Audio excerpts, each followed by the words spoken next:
Hello and welcome to Frontrunner Motorsport. First weekend of March and we already have a really busy weekend of racing ahead of us. A lot of series were just getting started and we have even more beginning in the next couple of weeks. As well as Formula 1 testing in Bahrain, which as usual didn't tell us very much at all. In this weekend roundup we'll be looking at the start of the World Endurance Championship in Qatar, the start of IndyCar and Indy NXT from St. Petersburg, NASCAR and the first road race of 2025 from the Circuit of the Americas as well. So make sure you subscribe so you don't miss the epic motorsport content coming out throughout 2025, and let's jump into the video.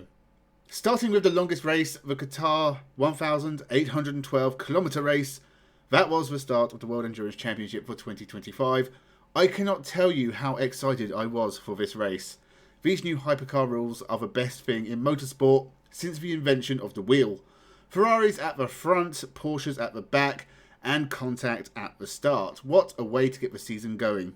Cadillac were the first to falter with a spin after contact with a McLaren whilst trying to lap, and our first real look at the Aston Martin Valkyrie was when the door fell off.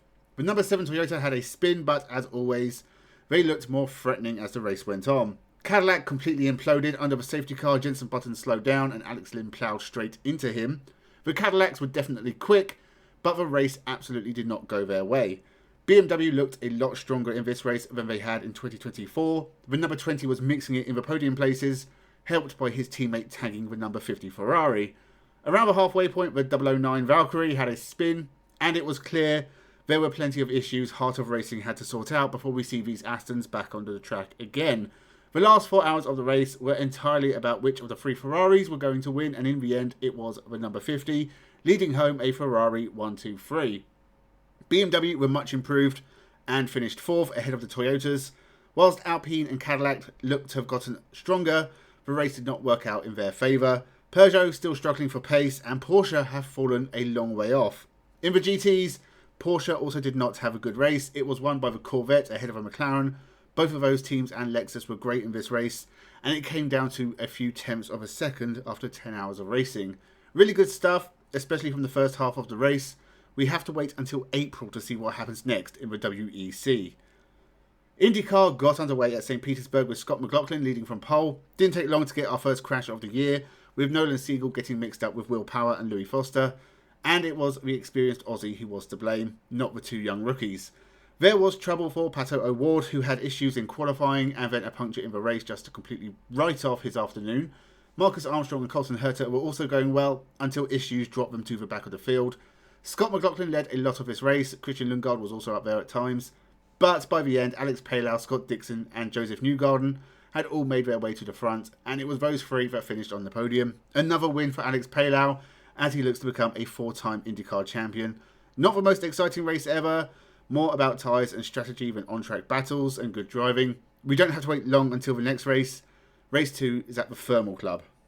Indy NXT had an interesting new look grid for 2025, and Dennis Hauger was the one who was quickest early on, which is hardly a surprise. Also not a surprise was Tommy Smith causing the first crash of the year.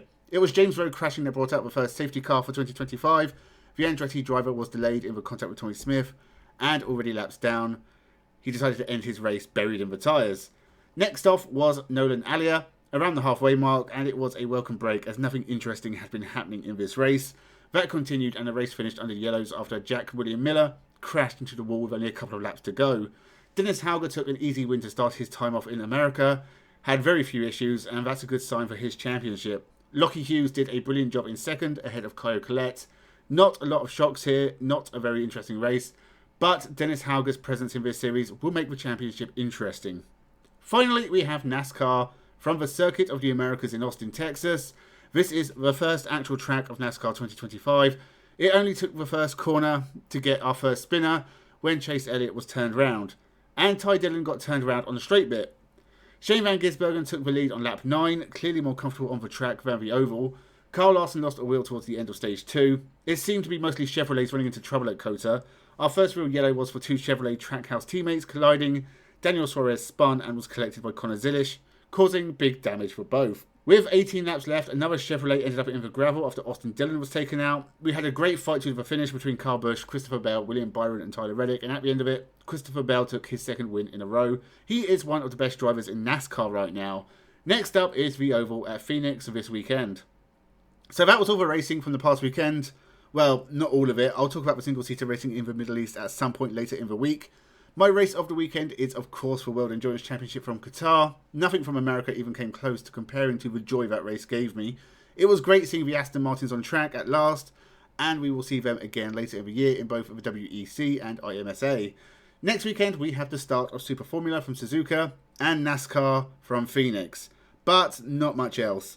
But 1 week later, and we have the start of Formula 1, 2 and 3 for 2025. So make sure you subscribe to the channel so you don't miss all the videos coming out in the next couple of weeks. Let me know your thoughts in the comments below. Thank you very much for watching and have a good one.